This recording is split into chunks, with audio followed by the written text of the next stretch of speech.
Movie की शुरुआत में हमें जंगल में एक सुनसान रास्ता दिखाया जाता है जहाँ पर हम एक कपल को देखते हैं जो वहाँ पर बैठा हुआ था और तभी उनको अपनी ओर एक लड़की आती हुई दिखाई देती है जो बहुत ही ज्यादा डरावनी दिख रही थी और उसकी पूरी बॉडी पर खून लगा हुआ था जिसे देखकर वो दोनों वहाँ से भागने लगते हैं। लेकिन उस कपल में से जो आदमी था वो फैसला करता है कि वो उस लड़की के पास जाएगा क्योंकि उसे ऐसा लग रहा था कि उस लड़की को किसी की मदद की जरूरत है। लेकिन उसकी वाइफ उसे रोक रही थी, लेकिन वो आदमी उसकी वाइफ की बात नहीं मानता है और वो उस लड़की के पास जाता है और पास जाते ही वो लड़की उन दोनों को मार देती है। जिसके बाद सीन शिफ्ट होता है और हमें एक आदमी दिखाया जाता है जो कि एक ड्राइवर था जिसका नाम ब्लास्को था और वो अपने पैसेंजर को लेने के लिए जाता है जहाँ पर सबसे पहले वो एक लेडी को पिकअप करता है जिसका नाम मरीला था। ब्लास्को को बहुत ही ज्यादा बातें करने की आदत थी और ये बात उस लेडी पैसेंजर को पसंद नहीं आती है और वो उसे इग्नोर करके अपने कान में हेडफोन लगा देती है। फिर ब्लास्को आगे जाकर अपने दूसरे पैसेंजर को पिकअप करता है जो कि एक माँ और बेटी थी। लेकिन उन दोनों को ब्लास्को की वैन से प्रॉब्लम थी क्योंकि उसकी वैन दिखने में बहुत ही ज्यादा पुरानी थी। तभी ब्लास्को उसे कहता है कि आप परेशान मत हो, ये मेरी फेवरेट वैन है और इसमें आपको कोई भी तकलीफ नहीं होगी। इसके बाद वो उन लोगों का सामान वैन में रखने लगता है और जब वो दोनों माँ बेटी वैन में बैठती है तो वो अपनी सीट के लिए लड़ रही थी क्योंकि उन दोनों में ज्यादा नहीं बनती थी, जिसमें उस लेडी का नाम लीडिया और उसकी बेटी का नाम मार्था था। और यहाँ पर ब्लास्को मार्था को आगे की सीट पर बैठा लेता है ताकि आपस में उन दोनों में लड़ाई ना हो। फिर वो लोग वहाँ से थोड़ा आगे निकलते हैं। तभी रास्ते में ब्लास्को मार्था को सिगरेट देता है लेकिन वो उसे मना करते हुए वैन में स्मोक करने से भी मना कर देती है और वो ब्लास्को की ओर देखने लगती है। ब्लास्को उसे ऐसे देखने का रीजन पूछता है जिस पर मार्था उसे उसकी आंख के बारे में पूछती है, जिस पर ब्लास्को बताता है कि वो एक बुल फाइटर था और उसने अपनी फर्स्ट फाइट में अपनी आंख गवा दी थी। तभी ब्लास्को की नजर मार्था के साइड फेस पर पड़ती है जो जला हुआ था। ब्लास्को उससे मजाक करते हुए कहता है कि जरूर तुमने पहली बार सिगरेट पीते हुए लाइटर से अपने फेस को जला दिया होगा, इसीलिए तुम्हें स्मोक पसंद नहीं है। ये सुनकर लीडिया ब्लास्को पर गुस्सा होती है और वो कहती है कि वो उसकी बेटी के बारे में कुछ भी ना बोले। इसके बाद लीडिया वैन में लगे ग्लास के बारे में पूछती है क्योंकि उसने पीछे बैठे पैसेंजर और उसके बीच में ग्लास लगाया हुआ था, जिस पर वो बताता है कि उसे पीछे बैठे पैसेंजर से कोई वायरल इंफेक्शन या हेल्थ इश्यू ना हो इसीलिए उसने ये ग्लास लगाया है। और वो लीडिया से मजाक करते हुए कहता है कि खास करके उसे पीछे बैठी लेडी से खतरा हो सकता है। ये सुनकर लीडिया और मरीला को उस पर गुस्सा आने लगता है और वो दोनों उसकी रेटिंग गिराने की बात करती है ताकि आगे से उसे कोई भी पैसेंजर ना मिले। असल में उन दोनों को ब्लास्को की वैन और उसका नेचर बिल्कुल भी पसंद नहीं था, जिससे वो दोनों काफी गुस्सा थी। इसके बाद मार्था म्यूजिक प्ले करती है और फिर वो लोग आगे बढ़ते हैं जहाँ पर रास्ते में एक कार उसे ओवरटेक करती है, जिस वजह से ब्लास्को को गुस्सा आ जाता है और वो उस कार वाले को उल्टा सीधा बोलने लगता है। तभी लीडिया ब्लास्को को गंदी लैंग्वेज यूज करने से मना करती है, जिस पर ब्लास्को फिर से उस कार वाले को उल्टा सीधा बोलने लगता है। तभी मरीला को भी उस पर गुस्सा आने लगता है और वो भी गुस्से में उसे गलत लैंग्वेज यूज करने से मना करती है। फिर थोड़ी दूर जाने के बाद ब्लास्को रूट चेंज कर देता है। तभी लीडिया समझ जाती है कि ब्लास्को नेशनल रोड छोड़कर गलत रूट पर जा रहा है और वो ब्लास्को से पूछती है कि वो नेशनल रूट पर क्यों नहीं जा रहा है, जिस पर ब्लास्को कहता है कि अगर वो उस रूट से जाना चाहते हैं तो उसे एक्स्ट्रा पैसे देने होंगे क्योंकि वो रास्ता बहुत लंबा है और उस रास्ते में बहुत सारे टोल भी है, जबकि ये दूसरा रास्ता शॉर्टकट है जहाँ पर उन्हें टोल भी नहीं भरना पड़ेगा, जिससे वो अपने पैसे बचा सकते हैं। साथ में ब्लास्को कहता है कि उसे इस रास्ते में बुल भी दिखाई देंगे जिसे देखते हुए उसकी जर्नी अच्छी रहेगी। तभी लीडिया कहती है कि वो इस रास्ते को अच्छे से जानती है और उसे पता है कि ये रास्ता सेफ है क्योंकि उसका एक्स हस्बैंड यहाँ पर ही रहता है। तभी ब्लास्को मार्था से पूछता है कि क्या वो अपने फादर से मिलने के लिए जा रहे हैं। तभी मार्था बताती है कि उसकी माँ उसे जबरदस्ती उसके फादर के पास छोड़ने के लिए जा रही है और अब से वो अपने फादर के साथ ही रहेगी। ये सुनकर मार्था को उसकी माँ कहती है कि हमने घर पर ही इसके बारे में डिस्कस कर लिया था, इसीलिए उस बारे में अब मैं कोई भी बात नहीं करना चाहती हूँ। इधर ब्लास्को मार्था से कहता है कि उसे अपनी माँ से इस तरह से नफरत नहीं करनी चाहिए क्योंकि माँ अपने बच्चों से बहुत प्यार करती है। लेकिन मार्था का मानना था कि अगर वो मुझसे प्यार करती तो वो मुझे मेरे फादर के पास नहीं छोड़ने जाती। असल में मार्था अपने फादर से भी नफरत करती थी क्योंकि उन्होंने उसकी माँ को छोड़ दिया था। फिर ब्लास्को और मार्था आपस में बातें कर रहे होते हैं। तभी ब्लास्को को रोड पर कुछ अजीब चीजें दिखाई देती है, जिसे देखकर वो वैन को रोक देता है। ब्लास्को जब बाहर जाकर देखता है तो वो अजीब सी चीज क्रैश सैटेलाइट जैसी दिख रही थी। तभी मार्था की नजर एक अजीब से दिखने वाले क्रिएचर पर पड़ती है और वो उसके पास जाकर उसे छूने की कोशिश करती है। तभी उस क्रिएचर में से एक छोटी सी चीज निकलकर मार्था की उंगली में चली जाती है। तभी वहाँ पर लीडिया आ जाती है और वो उसे वहाँ से दूर रहने के लिए कहकर उसे वैन में बैठने के लिए कहती है। इसके बाद वो लोग फिर से आगे के सफर पर निकल जाते हैं। यहाँ पर सफर के टाइम लीडिया देखती है कि मरीला की हेयर विग निकल रही है, इसीलिए वो उसे ठीक करने के लिए कहती है। तभी मरीला बताती है कि वो किसी बीमारी से लड़ रही है जिसके कारण उसके हेयर नहीं है और उसने इस बारे में किसी को भी नहीं बताया। फिर उन दोनों में बातों ही बातों में दोस्ती होने लगती है, जहाँ पर पता चलता है कि मरीला लोगों की केयर टेकर है और अभी अपने फादर से मिलने के लिए जा रही है। साथ में लिडिया अपने बारे में बताते हुए कहती है कि उसका एक्स हस्बैंड बहुत ही ज्यादा ड्रिंक करता था और एक दिन ड्रिंक करके नशे में कार चलाते हुए उसकी कार का एक्सीडेंट हो गया। तभी मार्था सिर्फ 5 साल की थी और इसी एक्सीडेंट में ही मार्था का फेस जल गया था, इसीलिए उसने अपने हस्बैंड को छोड़ दिया और मार्था को लेकर दूसरी सिटी में चली गई। और वो बताती है कि उसे लंदन में एक जॉब मिली है जो उसके फ्यूचर के लिए बहुत ही इंपॉर्टेंट है, इसीलिए वो मार्था को अपने एक्स हस्बैंड के पास छोड़ने के लिए जा रही है। इधर मार्था और ब्लास्को भी एक दूसरे से अच्छे से बात करने लगे थे और वो दोनों अपने फेवरेट सिंगर के सॉन्ग सुनते हुए एंजॉय करते हैं। तभी अचानक से सॉन्ग बंद हो जाता है और मार्था की नजर अपनी उंगली पर पड़ती है जिसे वो ध्यान से देख रही थी।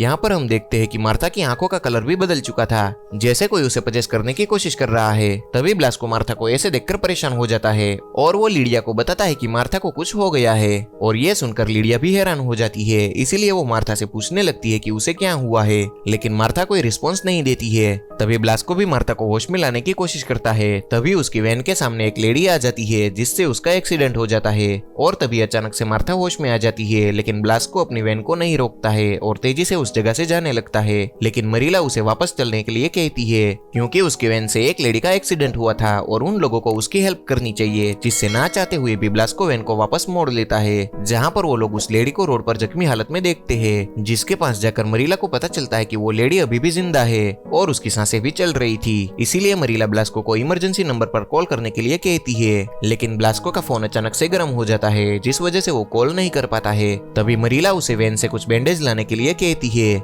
तभी वैन में बैठी मार्था को अपनी फिंगर से कुछ अजीब सा जीव निकलते हुए दिखाई देता है। दूसरी ओर मरीला और लिडिया उस लेडी को हॉस्पिटल ले जाने के लिए कहते हैं, लेकिन ब्लास्को उन्हें मना कर देता है क्योंकि उसे ऐसा लग रहा था कि उस लेडी की रास्ते में ही मौत हो जाएगी। लेकिन मरीला और लिडिया के गुस्से के कारण ब्लास्को को उसकी बात माननी पड़ती है। इसके बाद वो लोग उस लेडी को वैन में लेकर जाते हैं। इसी दौरान मरीला उस लेडी से बात करने की कोशिश करती है और उसके पास जाने पर वो लेडी उस पर अटैक कर देती है और वो लेडी अपने मुंह से अजीब सी चिपचिपी चीज बाहर निकालकर मरीला के मुंह के अंदर डालने लगती है। तभी वहां पर ब्लास्को और लिडिया की बहस हो जाती है क्योंकि ब्लास्को उस लेडी को हॉस्पिटल ले जाने वाली बात से मना कर रहा था और इस बात से परेशान होकर मार्था फुल वॉल्यूम में गाने बजाने लगती है, जिस वजह से उन्हें मरीला की आवाज नहीं सुनाई देती है और वो लेडी मरीला को पजेस कर देती है, जिसके बाद मरीला एक क्रिएचर में बदल जाती है और वो लिडिया पर हमला कर देती है। म्यूजिक तेज होने की वजह से उसकी आवाज ब्लास्को और मार्था तक नहीं पहुंच पाती है, लेकिन तभी लिडिया अपने पास पड़ी उस लेडी की बॉडी की स्किन को निकालकर आगे की ओर फेंक देती है, जिसे देखकर ब्लास्को वैन रोक देता है और उस क्रिएचर पर गिटार से वार करके लिडिया को बचा लेता है। इसके बाद वो तीनों उस क्रिएचर को वैन के अंदर बंद करके जंगल में चले जाते हैं, लेकिन तभी वो क्रिएचर वैन का गेट तोड़कर बाहर आ जाता है। यहाँ पर ब्लास्को उन दोनों से कहता है कि हमें अलग अलग ग्रुप में बट जाना चाहिए, वरना वो क्रिएचर उन तीनों को आसानी से ढूंढ लेगा। फिर ब्लास्को की बात सुनकर लिडिया और मार्था दूसरी ओर चले जाते हैं और ब्लास्को थोड़ी दूर जाकर पेड़ के ऊपर छिप जाता है। इधर मार्था को अपनी उंगली में दर्द होना शुरू हो जाता है, इसीलिए लिडिया उसकी फिंगर में दिख रहे जीव को चाकू की मदद से बाहर निकाल देती है, लेकिन मार्था की चीख सुनकर वो क्रिएचर उनकी ओर आने लगता है, लेकिन तब तक वो दोनों वहां से चली जाती है। तभी उस निकाले गए जीव को हम उस क्रिएचर की उंगली में जाते हुए देखते हैं, जिससे अब वो और भी ज्यादा पावरफुल हो जाता है। फिर वहां पर लिडिया मार्था को अकेला भागने के लिए कहती है, जिससे वो यहाँ पर रुककर उस क्रिएचर का ध्यान भटका सके, लेकिन मार्था अपनी माँ को छोड़कर नहीं जाना चाहती थी क्योंकि वो अपनी माँ से बहुत प्यार करती थी। लेकिन लिडिया के फोर्स करने पर वो रोते हुए वहां से चली जाती है, जिसके बाद थोड़ी दूर जाने पर मार्था और ब्लास्को एक दूसरे को मिल जाते हैं और वो वैन के पास आ जाते हैं। इधर वो क्रिएचर लिडिया पर अटैक कर देता है और उसकी चीख सुनकर मार्था फिर से जंगल में जाने लगती है। ब्लास्को उसे बहुत समझाता है, लेकिन वो उसकी बात नहीं मानती है। तभी वो क्रिएचर उसकी वैन के पास आने लगता है, जिससे डरकर मार्था वैन के अंदर बैठ जाती है और वो दोनों वहां से निकल जाते हैं। मार्था अपनी माँ को खोने से बहुत दुखी थी। वो ब्लास्को को बताती है कि शायद किसी पैरासाइट ने मरीला की बॉडी के अंदर जाकर उसे कंट्रोल किया होगा, जिससे उसकी पूरी बॉडी एक क्रिएचर में बदल गई। तभी ब्लास्को की नजर फ्यूल मीटर पर पड़ती है और उसकी वैन का फ्यूल खत्म होने ही वाला था। असल में उसकी वैन का फ्यूल लीकेज हो रहा था, जिससे उसकी वैन रास्ते में फ्यूल खत्म होने की वजह से बंद हो जाती है। इसीलिए वो दोनों उसे धक्का देकर थोड़ी दूर बने पेट्रोल पंप पर लेकर जाते हैं, जहां पर ब्लास्को चेक करता है कि उसकी गाड़ी की फ्यूल टैंक लीकेज है। इसीलिए वो उसे ठीक करता है, लेकिन पेट्रोल स्टेशन पर उसे कोई भी नजर नहीं आता है।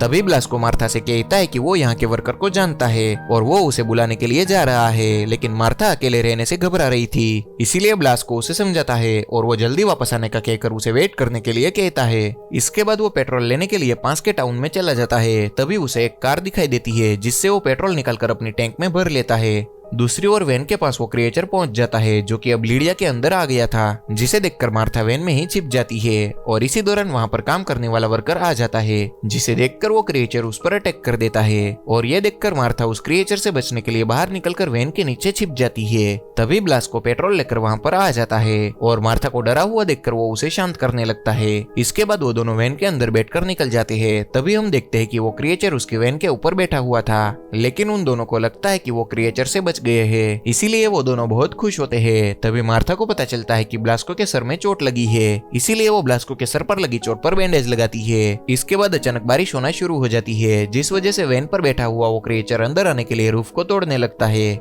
लेकिन ब्लास्को अपने वैन की स्पीड बढ़ा देता है और अचानक ब्रेक लगाकर उस क्रिएचर को नीचे गिरा देता है। इसके बाद वो उस क्रिएचर पर बार बार वैन चढ़ाकर उसे मार देता है और वहां से निकल जाता है, लेकिन हम देखते हैं कि वो क्रिएचर अभी भी मरा नहीं था। इधर वो दोनों खुश होते हैं कि उन्होंने उस क्रिएचर को मार डाला है और अब वो दोनों सही सलामत यहाँ से बाहर निकल जाएंगे। फिर थोड़ी दूर जाने पर ब्लास्को की आंख लगने लगती है और वो मार्था से पानी की बोतल मांगता है, लेकिन वो पानी की बोतल वैन में पीछे रखी हुई थी, इसीलिए वो वैन को साइड में रोक लेता है और तभी उसकी आंख लग जाती है। इसके बाद मार्था देखती है कि वो क्रिएचर उसकी वैन के पास आ गया है, इसीलिए मार्था छिपते हुए वैन के बाहर निकलती है और पीछे का दरवाजा खोलकर पानी की बोतल लेने जाती है। तब तक वो क्रिएचर भी वैन के अंदर आ चुका था और वैन के अंदर लगे ग्लास को तोड़ने लगता है और जब वो ग्लास नहीं टूटता है तो वो क्रिएचर अपनी लंबी टंग को आगे की ओर करके ब्लास्को का गला दबाने लगता है। तभी मार्था वहां पर आ जाती है और वो उस क्रिएचर की जीभ पर वार करके ब्लास्को को बचा लेती है। इसके बाद वो उसे पानी पिलाकर उठाती है। उसी वक्त वो क्रिएचर बाहर आकर मार्था को पकड़ लेता है, लेकिन ब्लास्को उसे बचाते हुए वैन को स्पीड से भगा देता है, लेकिन वो क्रिएचर अब भी उसका पीछा नहीं छोड़ता है और दोबारा वैन के अंदर आ जाता है और वो ग्लास को तोड़कर मार्था को वैन में पीछे की ओर खींच लेता है। अब ब्लास्को के पास मार्था को बचाने का कोई भी ऑप्शन नहीं था, इसीलिए वो अपनी वैन को एक पेड़ से टकरा देता है, जिस वजह से ब्लास्को और मार्था बहुत ही जख्मी हो जाते हैं। फिर ब्लास्को मार्था को बाहर निकालता है और वो दोनों वहां से जाने लगते हैं।